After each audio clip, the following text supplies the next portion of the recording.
But even after our physical form has gone on, we still are in connection with these people. Love doesn't end. And my daughter shows up in funny ways and in profound ways. Welcome to the How It Feels to Be a Mother podcast, where we dive into the emotional complexities and varied experiences of motherhood. I'm your host, Sarah Broberg. This judgment-free zone is a place where mothers can express their authentic feelings and experiences as whole human beings. In each episode, we'll explore the catalyst question at the heart of this movement. How does it feel to be a mother? Through engaging discussions with mothers from diverse backgrounds from around the world, we'll explore the complexity of emotions along the continuum of motherhood. Join us as we speak with mothers from all walks of life, from those with infants to those with adult children, uncovering the vast emotional continuum of motherhood. Whether you find motherhood to be a blessing or a challenge or somewhere in between, sometimes all at once, this podcast is here to validate your feelings and to break the stigma, shame, and guilt that can often accompany maternal experiences. Tune in and be a part of a movement that empowers mothers to embrace the emotional depths of what it really feels like to be a mother. Join the conversation. Welcome to another episode of How It Feels to Be a Mother. I'm your host, Sarah. Today, we meet Christy, a 47-year-old mother to two daughters. Her eldest daughter tragically passed away at 13 after a battle with cancer, and her younger daughter is on the cusp of turning 14. Christy discusses how motherhood has shifted and evolved from the excitement and anticipation of pregnancy to the deep emotional challenges she faced following her daughter's diagnosis and death. Christy reflects on how her daughters have been her greatest teachers, guiding her through her own personal growth and healing. She opens up about the profound connection she continues to share with her daughter in spirit, and how this has inspired her to help others navigate grief and joy in their own lives. Christy shares her perspectives about the resilience and transformative power of motherhood, navigating the ongoing relationship with her late daughter, the complexities of raising her surviving child, and her work with Inspirare, an initiative born from her experience. Join us as we explore the complexity of emotions along the continuum of motherhood. I can't wait for our listeners, our viewers to hear your story. It's really something special.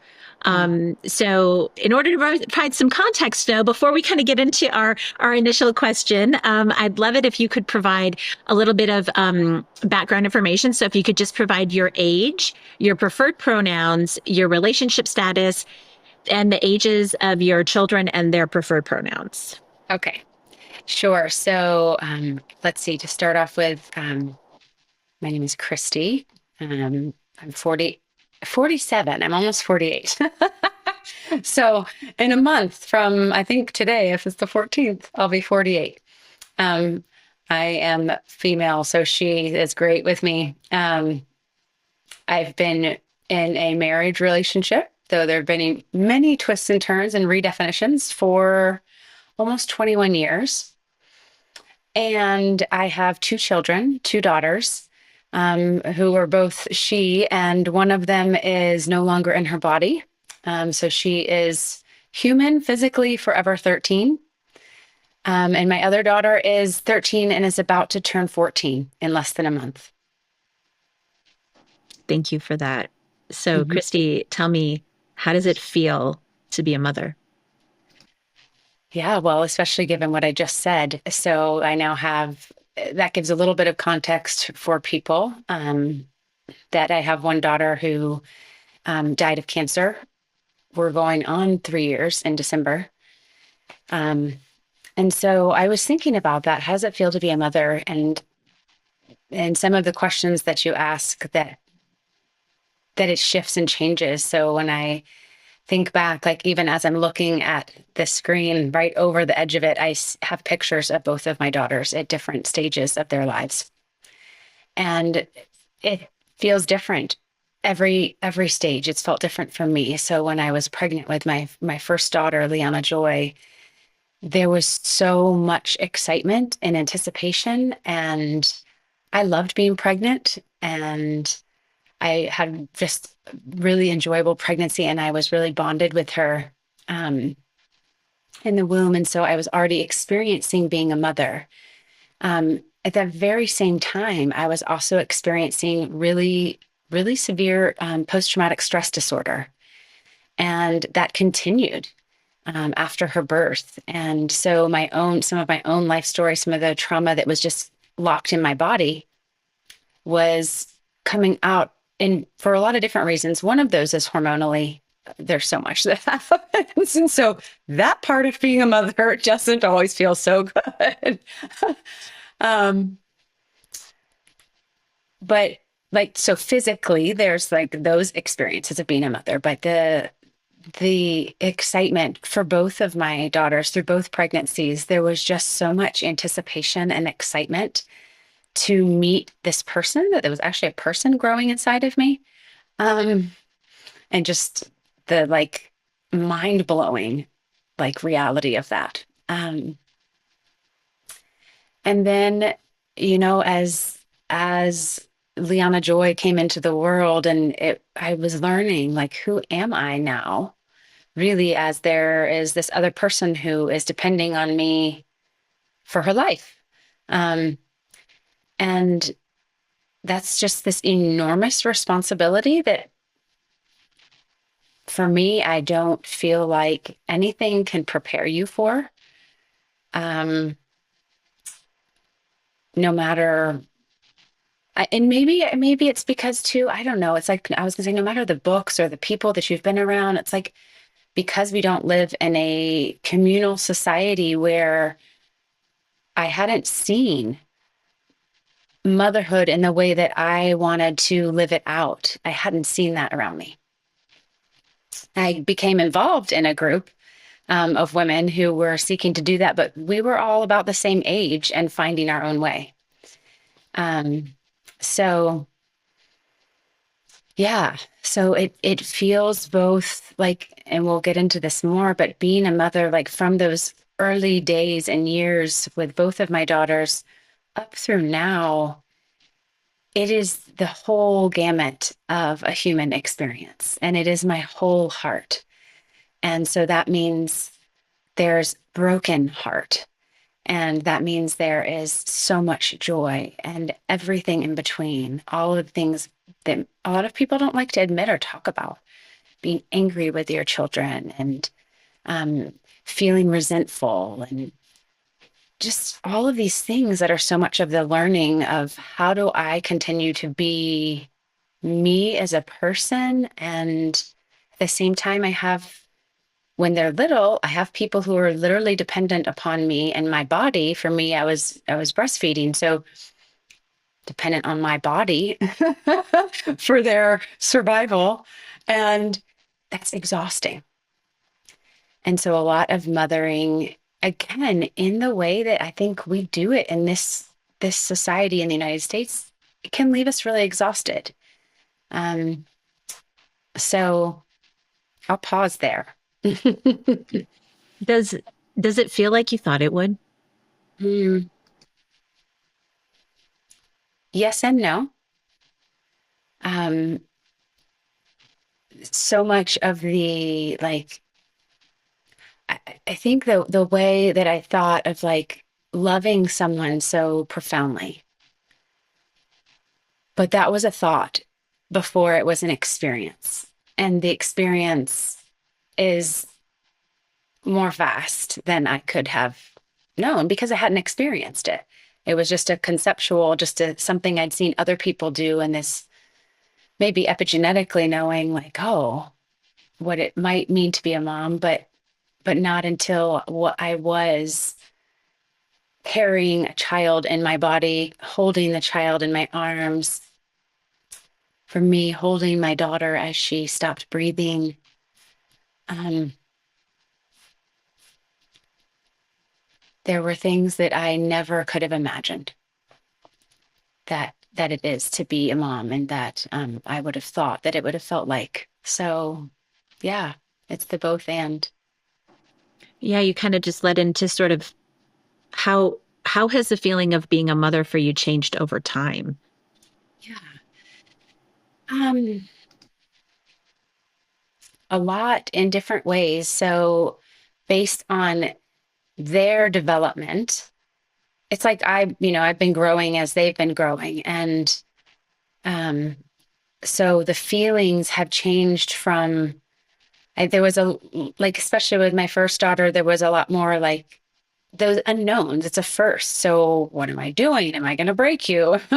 And then as like, for me, it was like, I want you to be who you really are, not who I want you to be or who someone else or the world wants you to be. And so no matter how many books I read, the therapy I'd done to heal my own mother wound, father wound, um, there were things that had to come out experientially in order for them to be healed.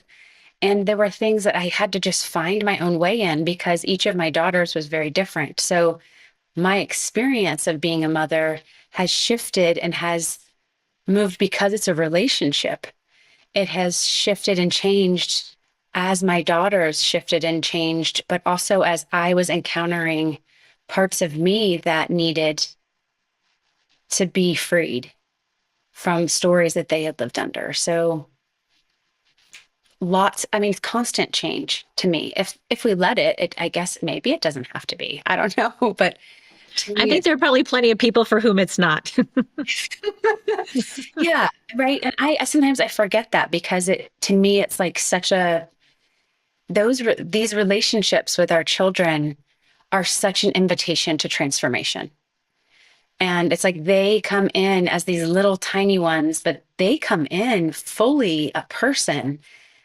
And they're like, my daughters are my biggest teachers.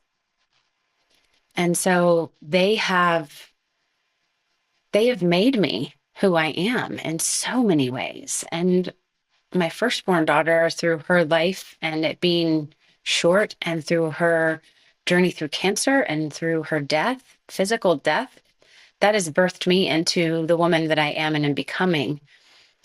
And my other daughter, I always say, like, I get to walk with her visibly, right? So other people see that I'm walking with her. And she lives her name in so many ways of life and in grace. And it's like that too, she's this constant teacher reflecting back, showing me saying to me when I'm putting too much pressure on her or when I'm saying too many things, whatever, that she just like, Mom, stop, and it provides that pushback for me to go, oh, what's going on in me? And that's not, and turn right inside and really reflect on what in me just got brought up that needs tending that has nothing to do with my daughter. So, yeah.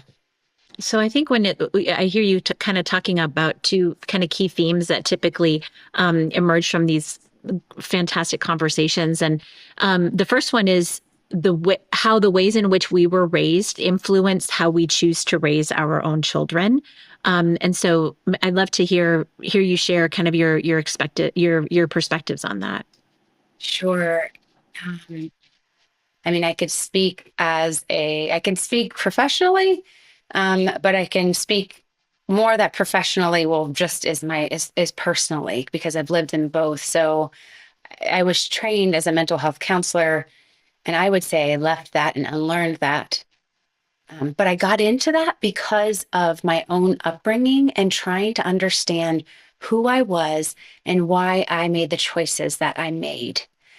And I think that traditional training really often left me feeling like really not good about myself because of all the diagnoses, and it was so judgmental. And then we share this, but I found me internal family systems, and that changed everything for me.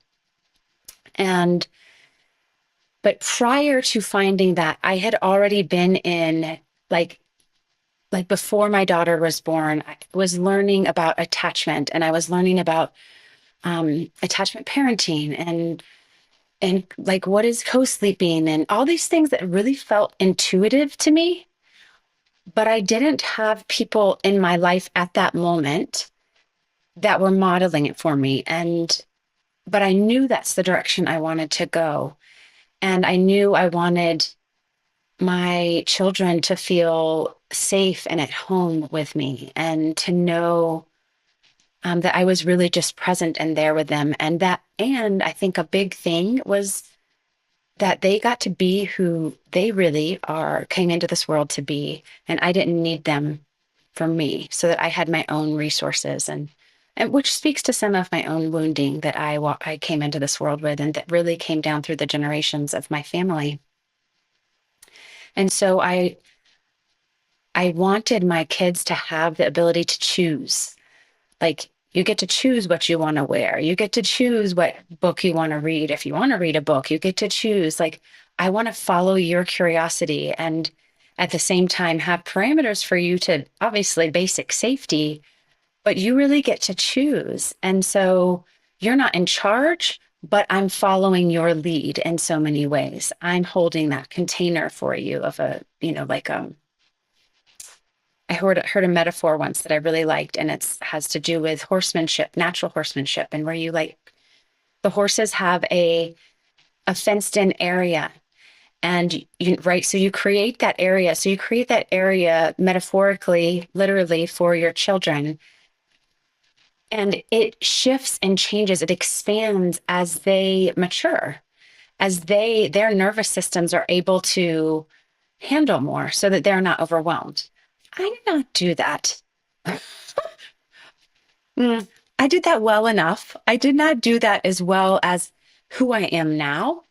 If I could go back and have my babies now, it would be different. It would be very different, because I'm very different. But I also became who I am through the process of making mistakes with them, of hurting them, and of learning and being willing to face that I had hurt my child. And um, that's a big teacher right there. And that's something that I really didn't receive in my life growing up. And I didn't see that modeled, is parents saying they are sorry, parents really owning up to, oh, I really failed you here, and really being willing to listen to what your child's experience was like. All the while, maybe being aware of like, for me, it's like being aware of that internal story that might have wanted to invalidate or dismiss their experience, because that's what I had done inside of me. Right, Right? right. Parts of me had done with each other inside of me. That's what my own experience had been. So learning, like, how did I do that to my kids, and how not to do that to them. And that was, and still is, a process of learning. But what I've found, and what has been reflected back to me through both of my daughters, is my presence with them, my availability, my willingness to hear them and to be wrong. And that's no big deal. Like, for them to really be able to be heard and known and understood, and me to go, oh, I'm learning, and thank you. You just gave me a valuable, valuable lesson. So, Yeah, that leads straight into the other theme that often comes up in these conversations, which is that parallel journey of emotional growth, mhm. which you so sort of, you know, beautifully are articulated, but particularly from the perspectives of your children, and their journeys and their emotional growth, and then your own journey of emotional growth. I'd love to hear your thoughts and share about that. Hmm. Yeah. I mean, again, to me, it is such a deep invitation to grow and to transform. Yeah. And these people who come in as our children are our teachers. And if we allow them to be, if we allow ourselves to really, right, to that all these parts of us who have lived under social conditioning, under family of origin, like, and generational patterns that a lot of times are not the healthiest. They're not, right. There's a lot of things we could go in a lot of directions there, but it's for me, it was like there was so much that needed to be shifted. And I knew that from before having kids. That's why I was reading the things I was reading. So had already been on my own personal growth journey really since I was 16, is when I picked up my first self-help book. And so by the time my children were born, I think Liana was born, I was 30 or 31. There was so much that I had, ways that I had grown. But as she came into my life, I had to, like, there was this other person all of a sudden that I had a choice. Was I going to really, really sink into, okay, this is what she needs, and this is who she is and what she's letting me know, even before she had words. And what am I going to do with that? Am I going to do what really I had grown up with, which is it's my way or the highway, right? The parents are in charge and it's that top over. And so my experience was what I wanted and what I was trying to learn and embody and relate from a new place and from my heart. But I also was at the same time healing layers that were really unconscious until they became conscious because of my daughter. And so I think that's where, there's been, for me, some of the growth has been in forgiving myself, right? Forgiving my inner world, my system, my own parts, forgiving like for where I was, and I couldn't be somewhere else. And I will tell you that has been an enormous place of grief that I have. I think a lot of that has been, I think I've been able to really grieve a lot of that and really receive and accept and deeper layers of acceptance of those parts and where I was on my journey. But because my daughter, Liana, is no longer physically here, there's not the longevity that I thought I would have to live into relationship as I'm continuing to grow. And I have a relationship with her, but it's different and she's different. Right. Now, with Zoe, my younger daughter, I very much have that. And so there's this, like, I have conversations with her where she knows, and I've like said, I'm as a mom, I don't have this figured out. I'm learning, and I learn oftentimes from you. I'm learning other ways, but because she is who she is and she's letting me know in different ways what she needs, and she's very different than I am.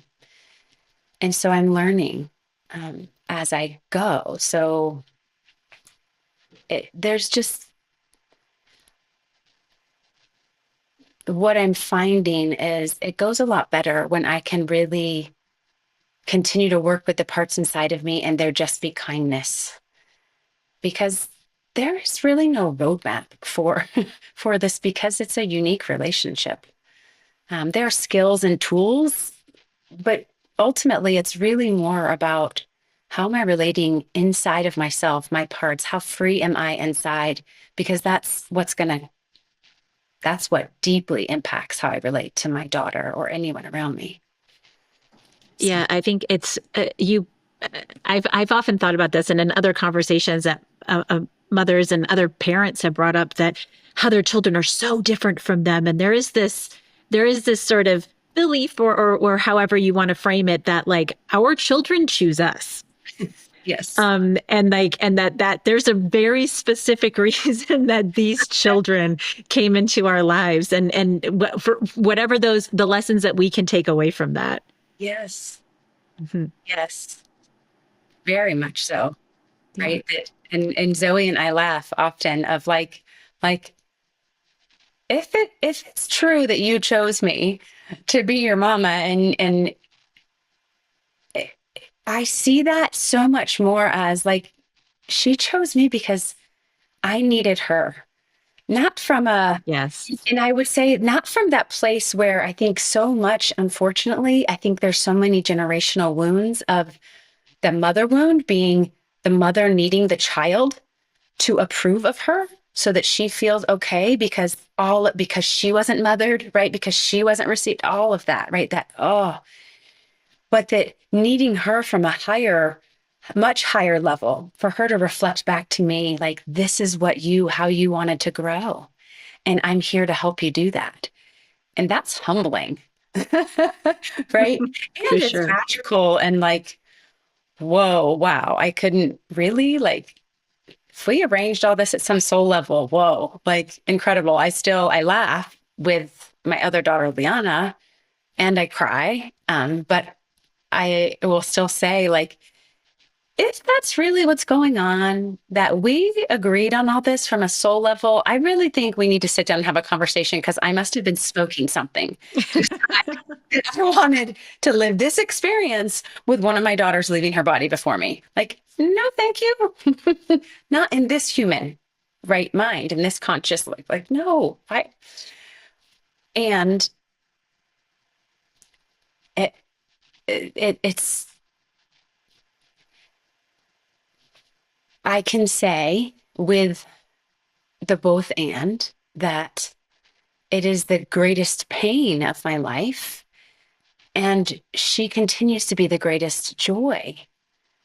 And so much has come through and is just, I think, just beginning to unfold from the fire of child loss and of sibling loss. So me watching my other daughter experience someone who was not just her sibling, but they were very close. We homeschooled, so it was her best friend.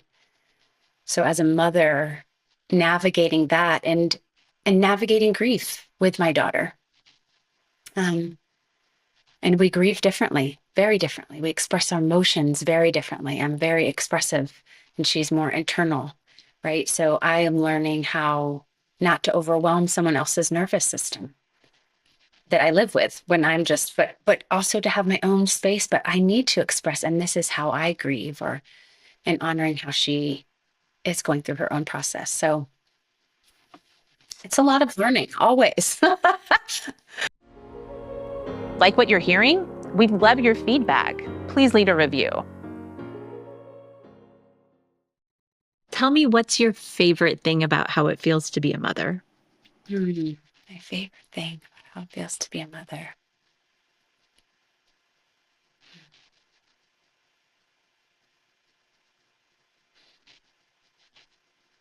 I'm looking at these photos and just seeing their eyes. And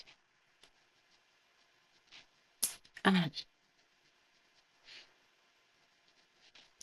think for me, in this moment, it's the privilege of a soul coming into my body and through me and being willing to walk this path together.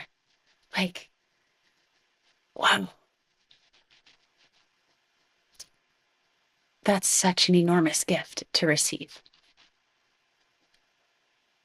And so being able to see this person who is their own unique person and their own soul in this body, and who Zoe is becoming, and even for Liana, who she is, like, that's like awe-inducing to me. Like, wow, that's incredible. I'm going to flip the script a little bit. What concerns you about how it feels to be a mother?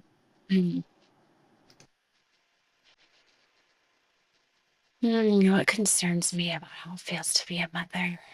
If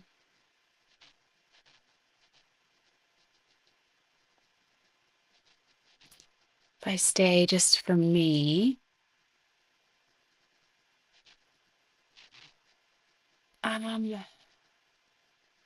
I don't, it's like, it's interesting. When I start with that question, I don't have an immediate answer. I can feel into what, like, maybe if I answer it this way, of what scares me, um, is that mm, I've heard other people say it this way, that, having a child is like having your heart walking around outside of your body. And losing a child is being broken so wide open. And so some of the leftovers, the vestiges of that experience are the fear of, what if something happened to my other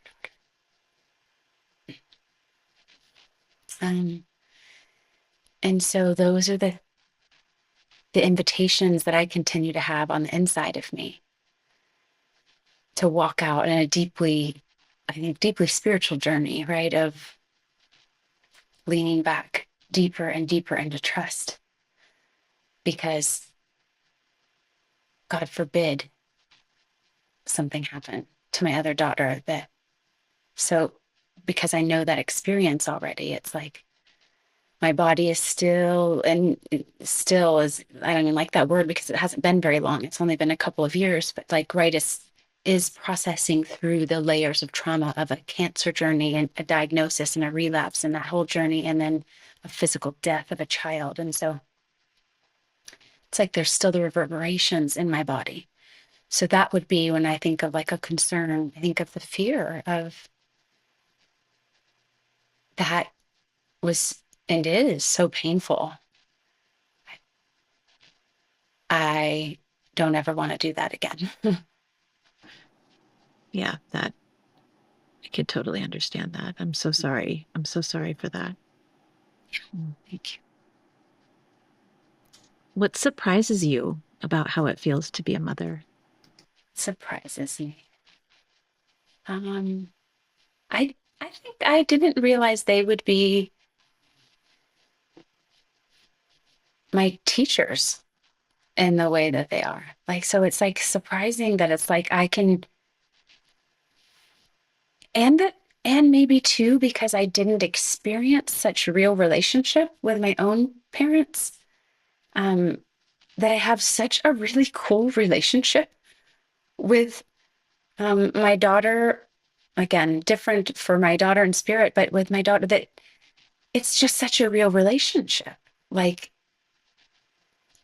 and it's all of the human experience. It's the belly laughter, and it's the I'm mad at you and don't like you right now. And like this part of me is just and and teasing and being silly and crying and being a source of comfort, and at times my daughter being just so, because she's so empathic, right? Just like reaching out a hand to me when I'm in a sad place, or even like just the other day, she was like, I have this cool opportunity coming up, and she's like, Mom, that's so great. You so deserve that. And right, so there's just like, I think that's surprising to me still. Like,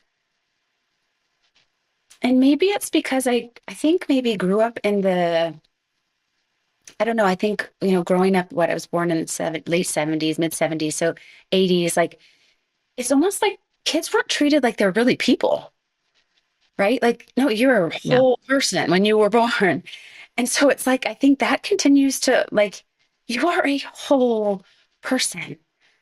And it's so clear to me, but it sometimes is so shocking. Like, wow, you came into this world with that. Like, Zoe, I knew was like polka dots. I felt that when she was in my womb. She was just like polka dots. And she still is that. That's part of why her name is Zoe, because it's like the fullness of life. And she still is that. And I think there's just like kind of this, whoa, like you really came in as this being fully formed, even though you were in a tiny little package. And you've just been like this beautiful flower, just blooming and blooming. So, yeah. I'm curious to hear your thoughts about the people in your life with whom you talk to about how it feels to be a mother. Mhm. It's interesting. I wouldn't have phrased it like I just wouldn't have. We don't like say how, like that question, but we talk about how it feels to be a mother. And I would say honestly, it's like probably more like with my well, that's no, I was gonna say when it's my closest friends, it's like, we can talk about the really hard things, the things again, like I said, people don't really like to mention when they have these shadow, right? What in internal family systems, we would like our exiles or the parts of us who it's just hard to say, yeah, I feel jealous of my kid, right? Like she gets to do stuff I never got to do. I feel, right? So those things, like I can talk about that with really close friends. Um, and, with a couple of my really close friends, we can laugh really hysterically about like, we're discovering what is it like to parent a teenage girl and a teenage boy and what we never experienced, we never got to do. And it's just hilarious at times where we're like, whoa, wow, this is such an experience. So, um, I'm grateful. I'm grateful that I have people in my life with whom I can really be authentic and real. And there is no judgment. There just is, yeah, like I get that. And that those people who are closest to me invite me to always look at what's going on inside of me, right? That my feelings are just a reflection of what something inside of me, even if my child is the one who has seemingly instigated it. Um, so I'm just, and I recognize that probably most people don't have that. And it's an enormous gift. Um, it's something I've cultivated, and it's an enormous gift um, to have people that we can just talk about the shame that we feel when we fail our children and how we see ourselves like, oh my gosh, these parts of me are replicating the same thing that I never wanted to do. And yet here I am. And that is so freeing to be able to have people to share that with because you're no longer in this like shame ball alone. It's like, oh yeah. And this is hard. This is the hardest work I will ever do is being a mama and being the mama that I aspire to be. So I'm really just immensely grateful for the women. And I have some friends like that don't have kids, but that want to know and that listen and that very much care. So it's really interesting. But most of my friends also were in a similar phase of life and similar age, similar either married or have been married, have kids about the same age, and the friends that I talk about these things with. So yeah.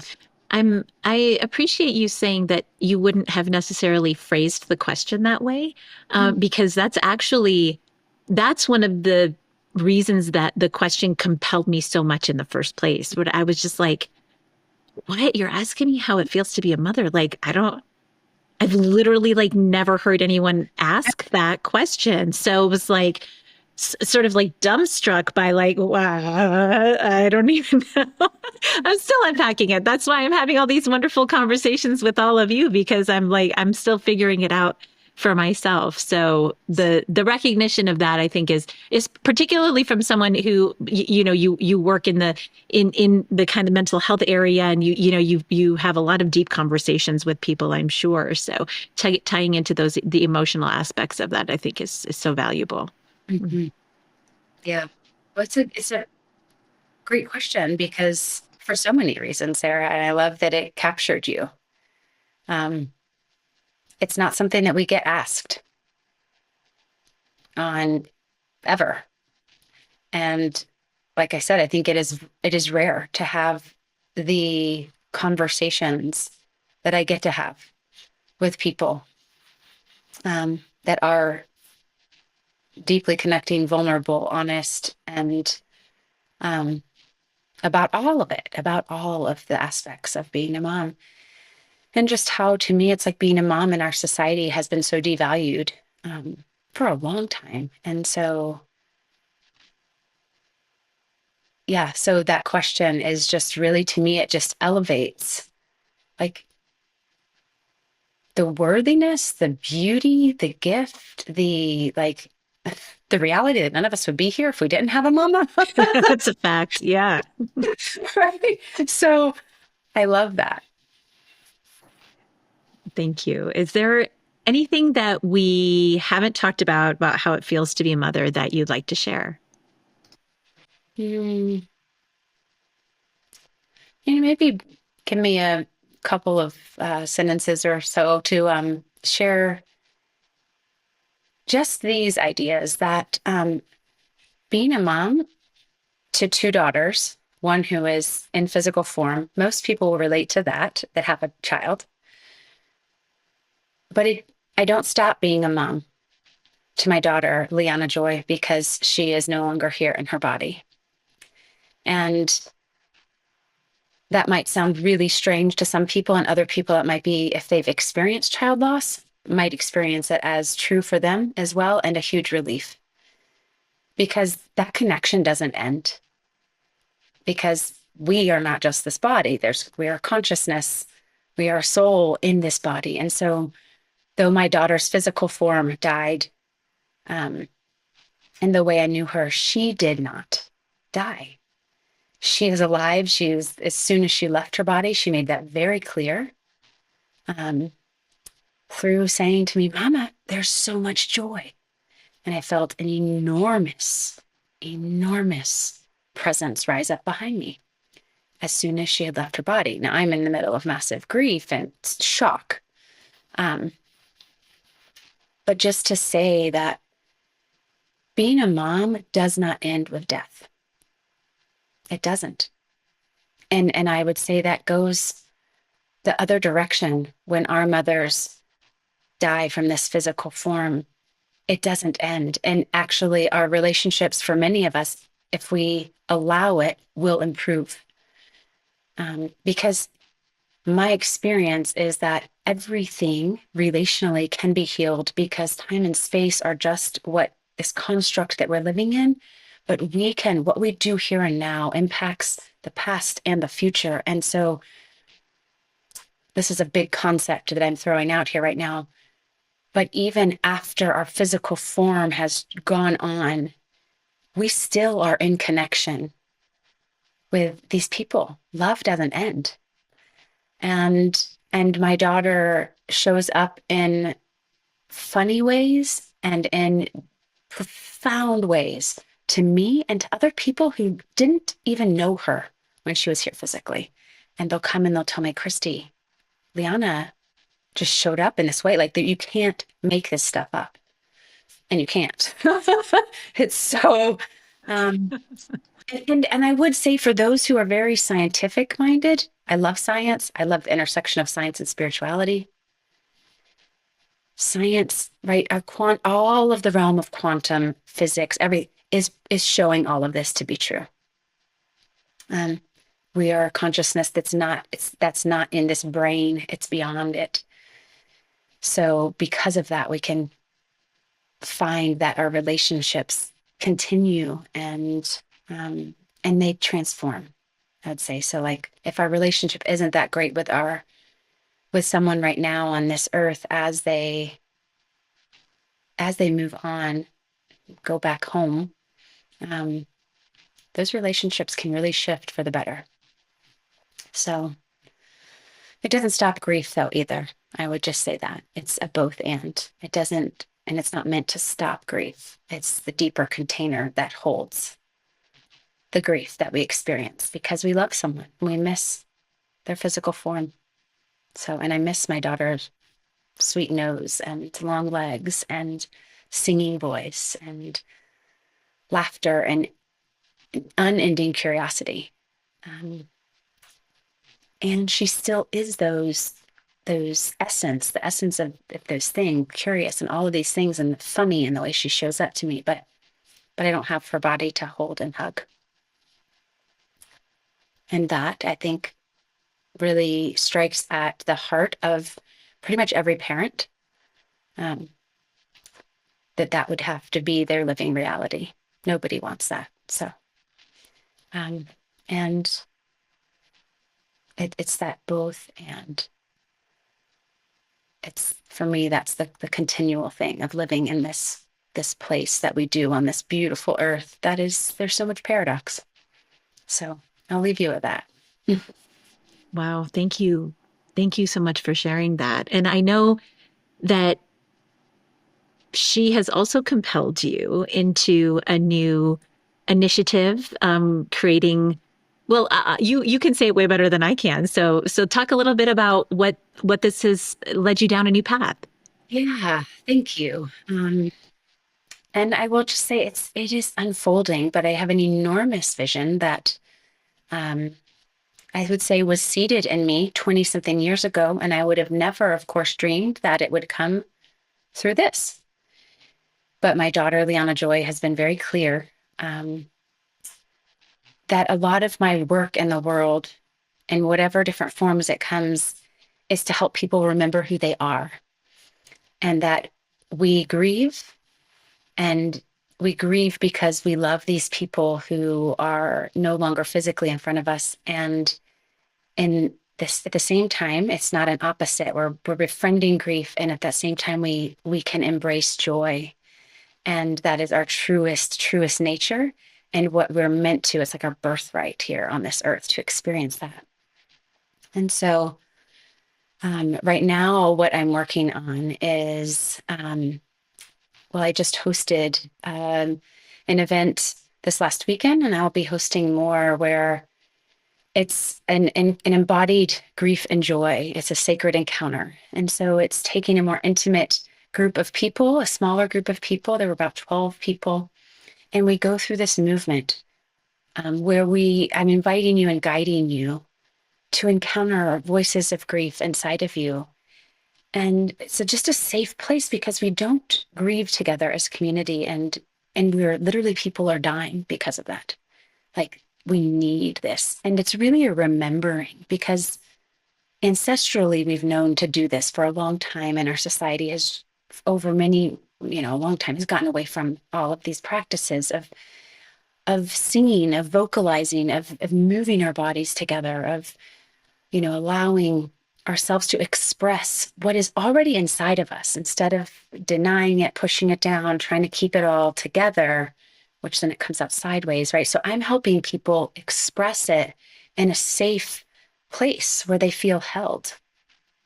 And also how do you touch into joy, to aliveness, to connectivity? And that helps us create resiliency. So really, what I'm doing in that short container is going to evolve into a weekend retreat, and eventually to a longer retreat. And into a community. I'm creating a membership community on Mighty Networks, where I will just help people connect with one another and have space to, I tend to just bring in a lot of things spiritually, spiritually, right? So psychologically, but spiritually. And so spaces for that, where grief and joy are spiritual paths, where we deeply embody our humanity, because it's in our humanity that we really encounter our divinity, and we really remember the vastness of who we are. Eventually, I intend to hold like deep mentorship retreats. They'll be for other people, but what I want to do eventually is to be able to hold them for a couple of families at a time who have been through the journey of pediatric cancer loss. And it'd be kind of like, the vision that had come in was very much like, take a Make-A-Wish trip. Like, Liana never got to go on one. And so like, take that and mash it up with an initiation experience, right? So that instead of families falling apart, they are coming together and finding their new identity of who they are with a child or children who are still in physical form and one who's in spirit and who very likely is leading them forward. um, Mm-hmm. and that work, I call it Inspirare. And that has to do with the breath. It has to do with finding your breath again. It has to do with being enfolded in spirit. Um, and really, what it's about is walking with grace, following joy, and adding to the beauty. And to me, that's how we really live a fully alive experience. And if I'm here in this human body, that's what I came for. So that's what I know I'm here to do, is to invite and to guide other people. And how do we do that? Because we live in a world that can be pretty challenging. Well, and that's also really bad at grieving, right? Like we've had some conversations about that. Like we're, as a society, we're really, really bad at grieving. Really bad at grieving. And so part of what I do as well is hold communal, like, so they're just open to the community. And I'll do one again this fall. I'm trying to do them spring and fall before the seasons change, where we gather as a large community. So last time there were probably 40 people, and um, I hold it's basically like a ceremony. It's just this sacred space where I hold this space and do a little bit like whatever is coming in and through to share with people and give them symbolic, like I'm doing this with my hands because it's like taking what's in your heart and expressing it outward. So creating ways that we symbolically and then physically and then communally, we're expressing grief. And when we do that, we can handle it so much more because we're not carrying it alone. And feeling the presence, the physical felt presence of other people around us as we're even just touching into an edge of grief. So people a lot of times with grief get afraid that if they feel it, they're going to just be overwhelmed by it. And so then it's right, this effort to try and keep it tapped down, which takes an enormous amount of energy. And it usually comes out sideways in something like anger or irritation or the need to then numb or drink or shop or, right, all of those different things that our parts so they do to keep us going. But there's another way. And the way is through, it's with grief. It's actually saying you are a friend and maybe have a part that is terrified of you, but you have gifts for me. And if I can do that with other people, I'm going to feel safer. My nervous system is going to settle. And so I think because of my life experience, it's like I said, my life has set me up for this. I can process an enormous amount of emotion, and grief is one of those things. Grief is like a cluster, a bunch of emotions, but like it includes deep sorrow, deep, deep despair at times. And so I can hold that space for other people. And people have said back to me, they can feel into it in a way they couldn't. But all of a sudden they get around me and they're like, I can feel this and it's okay. I'm like, yeah, it's okay. And so it's helping change the narrative around grief and grieving and death and dying. Because I will say that too, like I watched my daughter, we got to be with her. She was in our home. And I watched this 13-year-old girl refuse pain medication, refuse anything to alter her and be wide-eyed going into a physical death. And that our hospice nurse was like, I've literally never seen anything like this. And I've been present at many, many, many, many deaths. Wow. She wrote us a note afterwards telling us, because I was like, we're in shock. Can you? And I say that because what I have had to, like, I've had to live it. I've experienced. And what my daughter, Liana, has taught me is it's not that death isn't real. It is. We watch things die around us all the time. But our relationship, our fear of death is likely the fear of, is it going to be painful? Are we going to be alone? And what's going to happen to us? And what I know in my bones is that it is a rebirth. And if we can go through the pain of being born into this world it is a lot less painful being born out of this world back into a presence of community, of people. It may not, when I say people, it doesn't mean they have this human skin on in the same way, but people we know, people we knew before we came into this world, that we are welcomed right back in. And I know my daughter was being welcomed back in. It's a whole bunch of other stories, but I watched it, I experienced it. And so the more that we can grieve together, and the more that we can begin to have conversations around what is actually happening with death, and allowing people to be present as someone is dying, and it crossing over, because they are being reborn. They are being born back into another realm that we don't readily see with these eyes. We can learn to see, we can learn to experience. That's part of, I think, who we really are as humans. But so really, my capital W work in the world entails all of this. And I'm kind of along for the ride, following, like, how is this all going to play out? I don't know. But I feel enormous gratitude for the opportunity to have conversations like this, because I know people are hurting so much. They don't know what to do with all the grief that they're experiencing. And the losses are real. And grief doesn't come just from someone dying, though that definitely does it. But anything that shifts our identity and how we know ourselves to be, could be an illness, could be a job that shifts our career, right? And we lose that, a home or a place that we've known. Like, there are lots of different things. And I heard someone say once, all grief is valid. It all is. And not all grief is the same. It's like if you have a 1 on the Richter scale, an earthquake, versus a 10. It doesn't make it invalid. It just makes it different. But I know people really are hurting so much and needing spaces to be held in grief, and to know that that's not all of who you are. You are an enormous, enormous soul. And this is part of your experience. And we can find our deep resiliency and our beautiful humanity, in that unique